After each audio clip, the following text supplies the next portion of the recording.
Good evening. Good evening. Welcome to the 49th edition of the Toronto International Film Festival.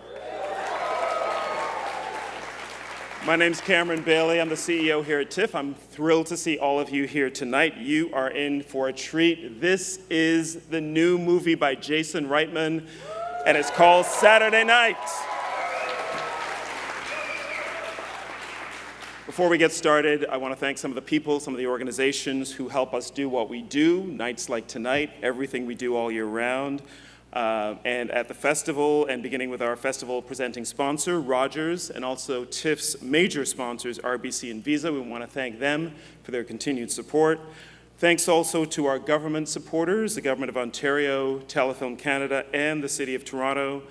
This film is part of our special presentations program at the festival, and that is made possible through the generous sponsorship of TikTok.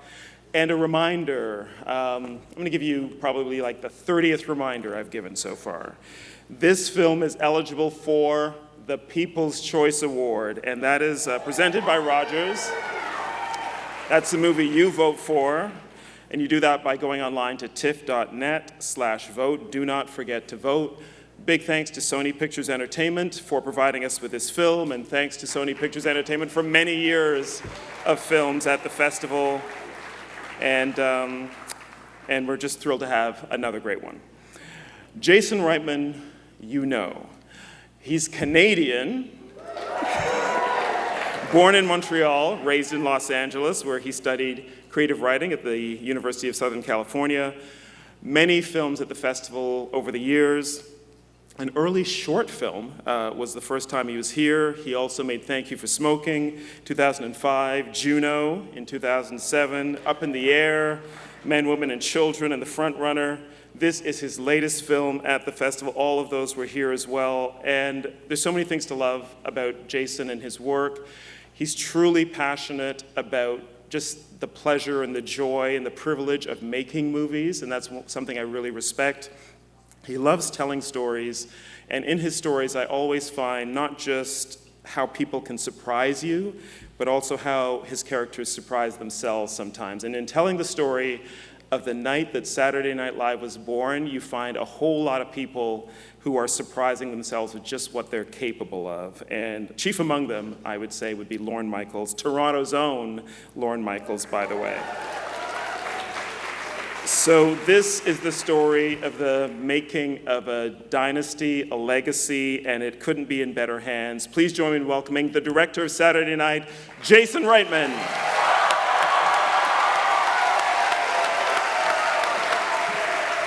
Thank you. That was a lovely intro. Canadian-ish. Canadian-ish. How dare you? Canadian-ish. How dare you, Cameron Bailey? I should have brought my passport. Thank you for being here tonight. It is a thrill to be back at the Toronto Film Festival, which has the actual greatest audiences in the world. Genuinely, I think about the audiences here when I'm writing. Thank you to all the programmers. Thank you, Cameron. And most importantly, thank you to the volunteers who do all the hard work so we can actually come here and enjoy the movies ourselves. And thank you, Columbia Pictures, and thank you, Sanford Panich, and thank you, Tom Rothman, who actually said yes to this crazy idea. Columbia Pictures they still believe in theatrical. They still believe in film. So much so that they let us shoot this in 16 millimeter, so how about that? Right after I made Juno, my agent, Jeff Bourne, came to me and said, "What do you want to do next?"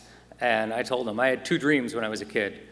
One was to direct movies, and the other was to be a writer for Saturday Night Live. And he reached out to Lorne Michaels and said, is there any chance you'd let him come write for a week? And Lorne, as Lorne, said, yes, the young man can come to space camp. And I had the most extraordinary week of my life. I got to write a sketch till 4 a.m. on a Tuesday night. I got to go to the table read and hear my sketches, read out loud. And I got to be there for that crazy moment, and this is real, when Lorne, the host, and the head writer come out of his office and they pin a piece of paper on the wall, and just like a high school play, that is how you find out that you got on that week. And I got a sketch on, and that Saturday night was exhilarating. When the countdown happened, I felt an adrenaline usually reserved for jet pilots and heroin addicts. And I kind of knew there and then that I wanted to somehow capture that one day in a movie. And my writing partner, Gil Kennan, who I think is right around there, he and I started interviewing everyone we could find, literally every living person we could find that was in the room on October 11th, 1975. Writers, actors, everyone from Lorne to literally like NBC pages, members of Billy Preston's band. And we got all these stories, all these memories that all contradicted each other. But we wove them into this 90-minute straight shot of what it was like to be there in the room on opening night. This is one of those rare premieres where we have everybody. We literally got everybody who made this film. I think 70% of the crowd tonight actually made the movie you're about to see. So if we don't win the People's Choice Award, then I don't know what the fuck happened. Just for one moment, if you were on the crew, if you were on this film, whether you're cinematographer Eric Steelberg, Danny Glicker, or costume designer, or editor, just stand up for a second, just so everyone can see you.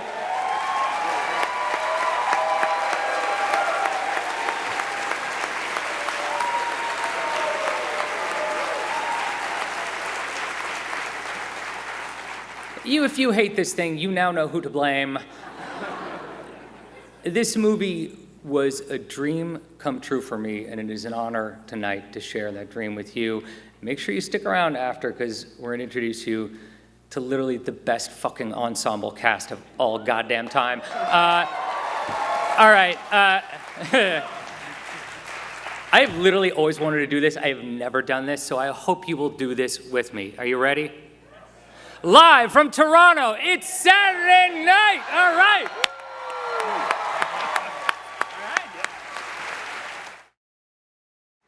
Ladies and gentlemen, live from Toronto, it's Saturday night.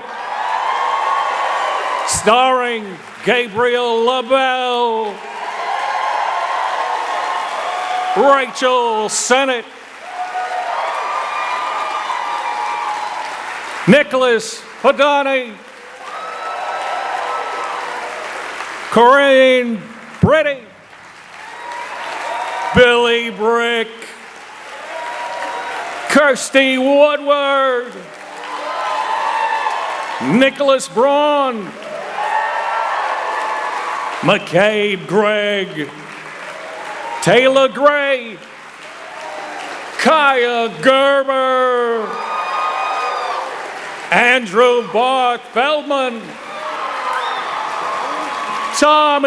Dewey.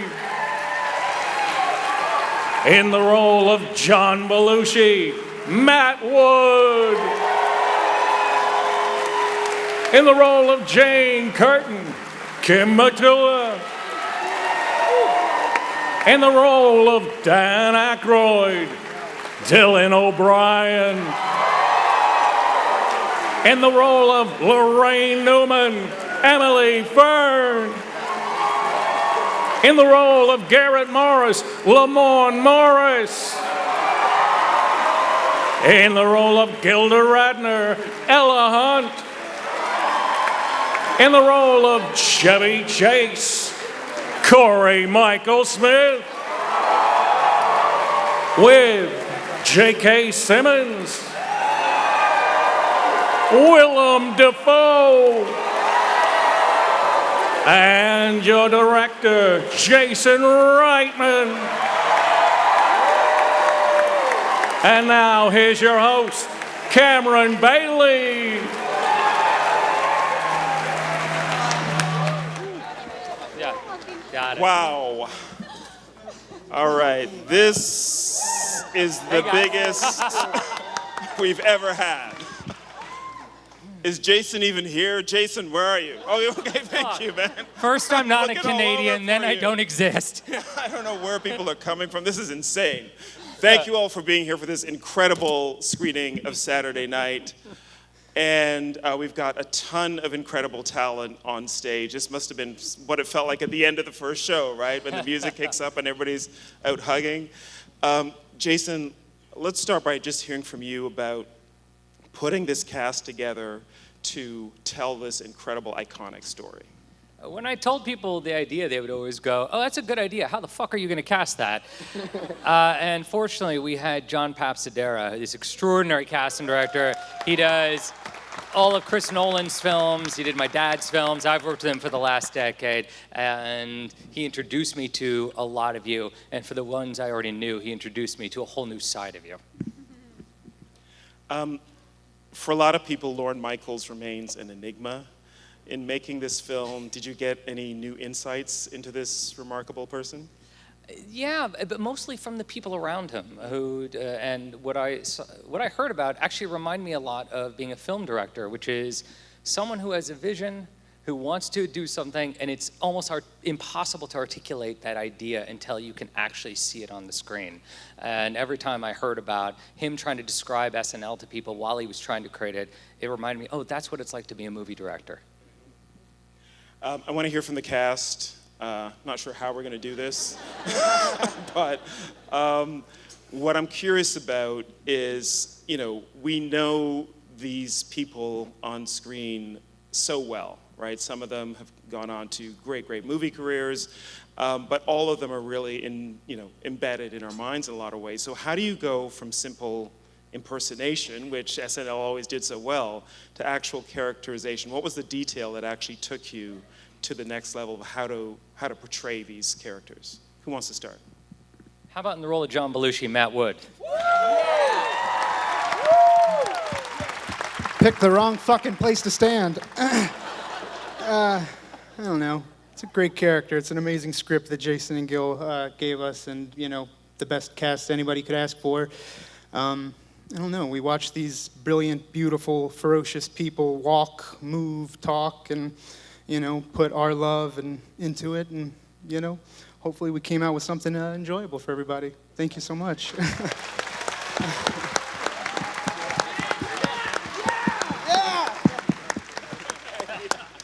Should we go to Chevy next? Oh, wow. This is going to be a while. Simply because of my answer. No, Chevy Chase, all of these guys, this is before they were legends, before they were famous, and it was really important for us to identify the parts of them that maybe you didn't know yet. They were closer to, where we've been, terrified of doing something so daring, so bold, so risky, so audacious that Jason wanted to do. So they're vulnerable, they're nervous, they're intrepid artists, and so we were just trying to capture them before the world met them. And I think that was what Jason really wanted us to do, claim their essence before they were superstars.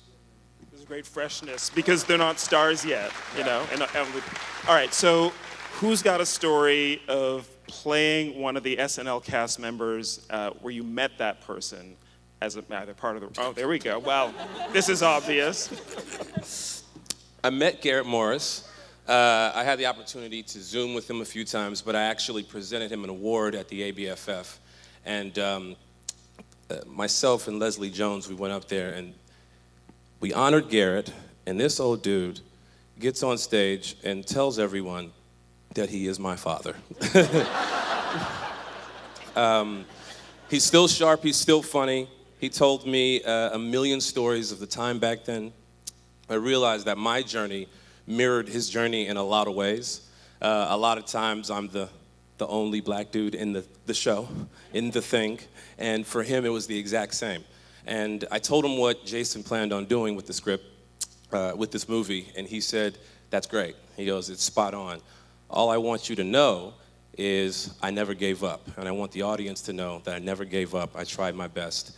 And so hopefully he saw it. I mean, you said he saw it. Hopefully he was crying.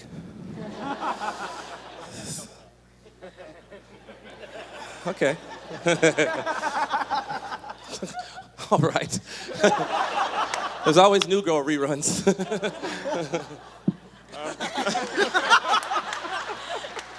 Gabriel's got a mic already, but do you want to go ahead? I didn't meet Billy Crystal, but I want to. No, I mean, creating a character who, you know, we see him at this moment in his life where he still clings to that rejection.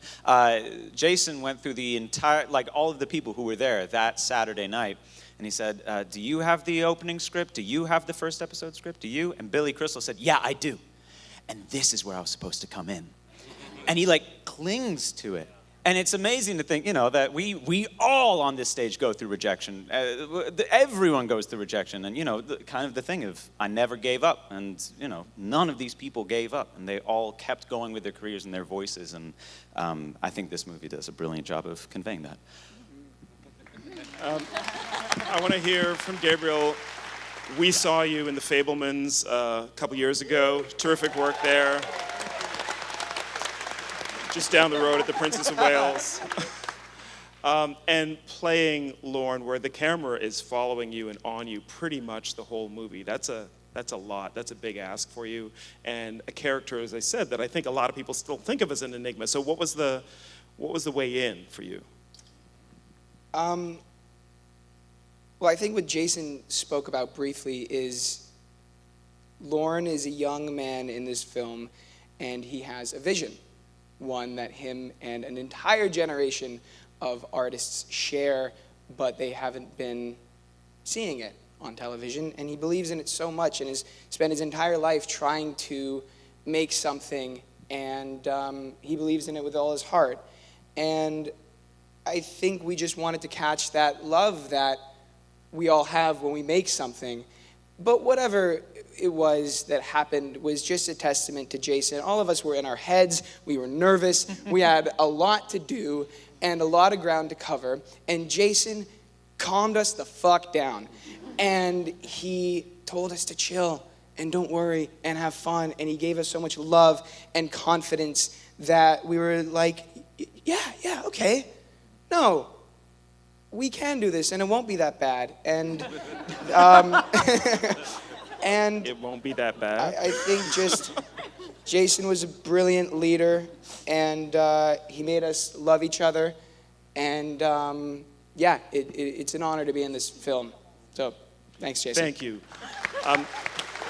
Listen, I have this incredible group of talented people on stage. I've got like 3 more Q&As worth of people, so we can't, you know, go one by one down the line. But who's got? All right. How much time do you all have? Who's got a great story about Jason directing you? Oh, God. Rachel does. Okay, so my first day on set, I was doing my curtain rack pole, and I'm kind of like maneuvering it through the poles, and like, you know, I'm afraid to hit the thing, whatever. Jason before was like, you know, you're friends with everybody, like feel free to shout stuff out, say stuff to people, whatever. I'm like, totally, I got this. I talk through the entire take. I'm like, nice shirt, love your shoes. Hey, we're doing SNL in 1 minute. And Jason's like, cut, awesome. And then was just like, relax into it. Like, he really helped us find the balance of, we have this frenetic energy of leading up to the show, but also we have to live and breathe in the moments like real people. And yeah. And then from then on, I was amazing. But just my first take was a little rough. As you all were. Can we hear from Milton Berle for a second? Is that possible? J.K. Simmons?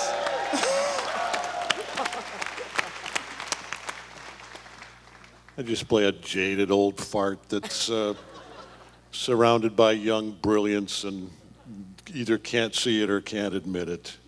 And it was intimidating as hell. And Jason is, I think I can honestly say, the only person on the planet that I would have taken on a challenge like this for.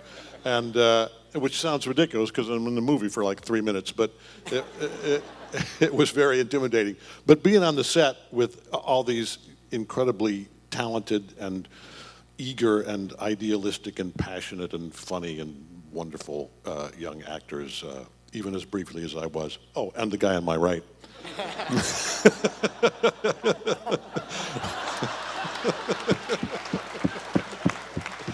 was a pleasure and an honor. Thank you very much. Good night. Thank you. Well, let's hear from Willem then, playing the man. What's to say? It was a real pleasure. I just saw the movie right now. And yeah, I'm still, wow. It was a lot of fun the way we shot it. And the character was interesting because the guy's a company man. He's all about the bottom line. But you can see that he kind of wants them to succeed and kind of doesn't want them to succeed. So that back and forth is kind of interesting. So there's a cool dilemma. We were shooting in a cool way. Everybody was great. There was beautiful energy on set. Like that. That's perfect. Thank you. Yeah, please.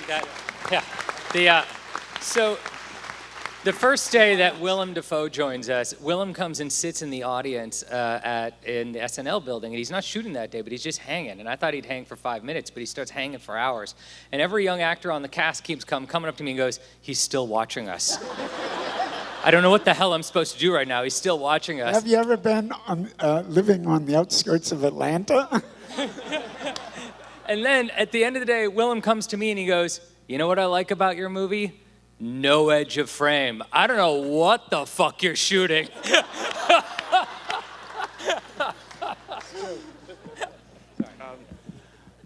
There's a great piece in the movie that I think is very much looking back with some real clearer vision on what SNL was like back then, including the fact that it was very much a boys' club for the most part, right? And you've got Lorraine Newman, you've got Gilda Radner, you've got these incredible women who were trying to just even be heard and get their skits out there and that kind of thing. And I'm curious for the women who played the original SNL cast women, if there's anything that you'd like to say about playing women in the 1970s from the vantage point of 2024 and just what that meant.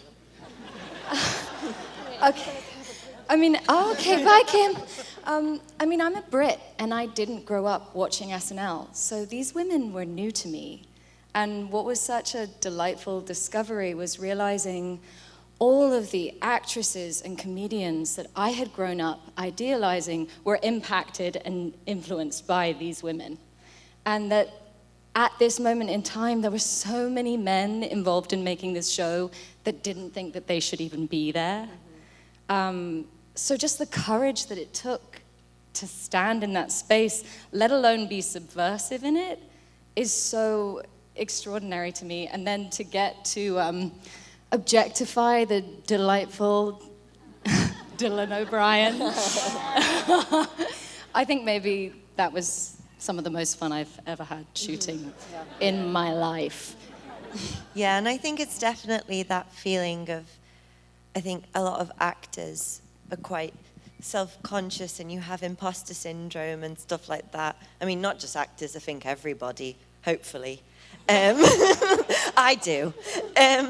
But I think like that moment of when it's your chance in a sketch with your friends and I'm like pretending to hump Dylan, it's like, here I am, this is my moment. And I think that's great. And it's a very universal thing of being a performer, I think, of being a bit overwhelmed, being yourself. But as soon as you get the chance to be a character and be with people and perform, that's when you shine. Absolutely. And I was able to talk to Jane, before filming this. And the one thing that she said she really wanted me to portray was that she had fun. She was like, please make sure that, everyone knows that I had fun. And I think there is, clearly, I think we did a really good job of showing that. Like, we had a lot of fun. Thanks for letting us have so much fun on this set. Thank you.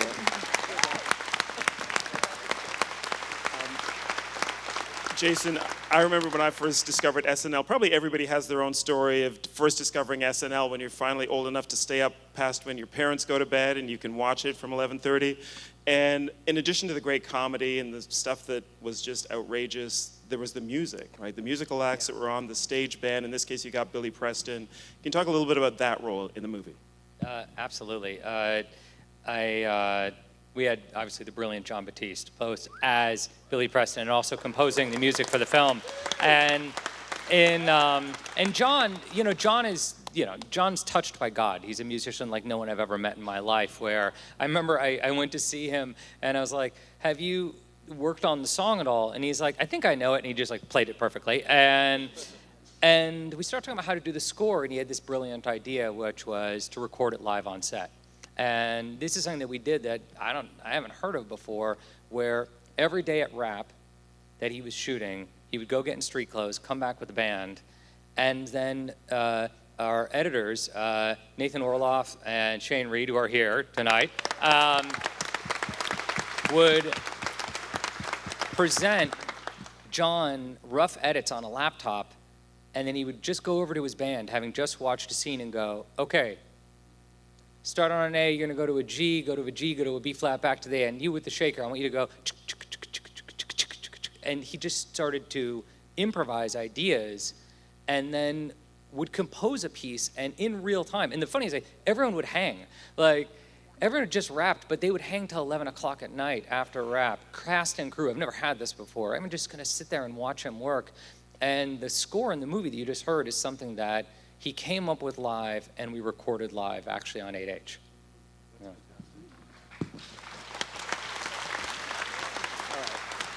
Got a little bit of time left. I want to ask you just a little bit about orchestrating this movie. The camera's constantly in movement. You've got a massive cast. You've got pages of script, lots of different things going on.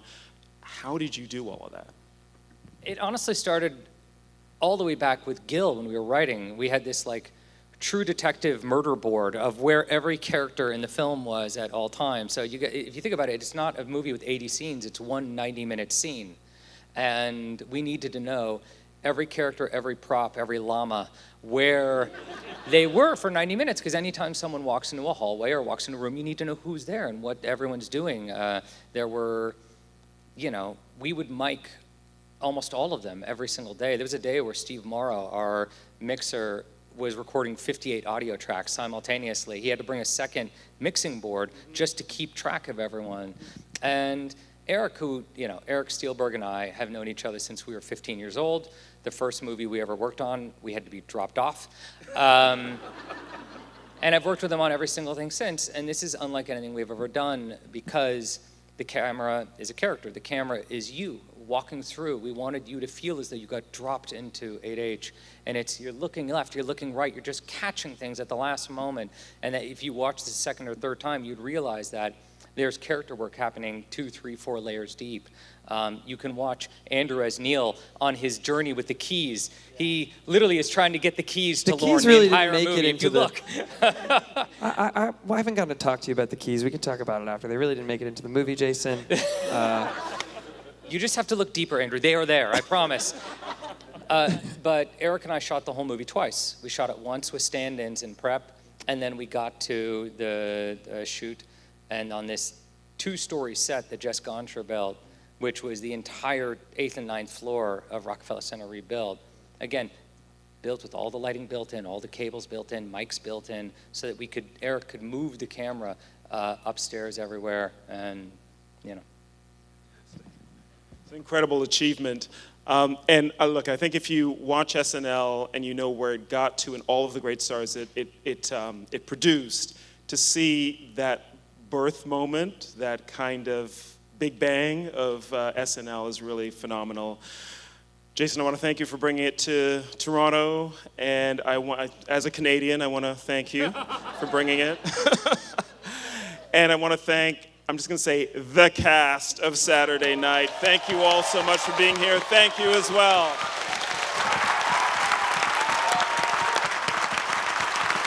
You stop it.